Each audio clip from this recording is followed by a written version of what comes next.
Napansin mo bang matamlay at hindi aktibo ang manok mo? Alamin kung ano ang dapat gawin. Maaaring maraming dahilan kung bakit nawawalan ng sigla ang isang manok, tulad ng sakit, stress, o kakulangan sa nutrisyon.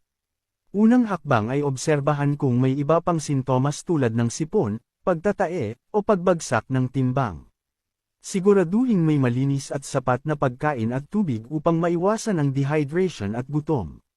Mas mainam ang balanseng pagkain na may grains, gulay, at protina upang mapanatiling malakas ang katawan. Painumin ng bitamina at pampalakas ng resistensya tulad ng vitamin C, B-complex, at electrolytes upang matulungan itong makabawi sa panghihina. Kung matamlay pa rin, suriin kung may mga parasite tulad ng bulate sa bituka o kuto sa balahibo. Maaring kailanganin ng natural o ligtas na gamot para dito. Iwasan ang sobrang init o lamig sa kulungan dahil maaaring magdulot ito ng stress na nagpapahina sa manok.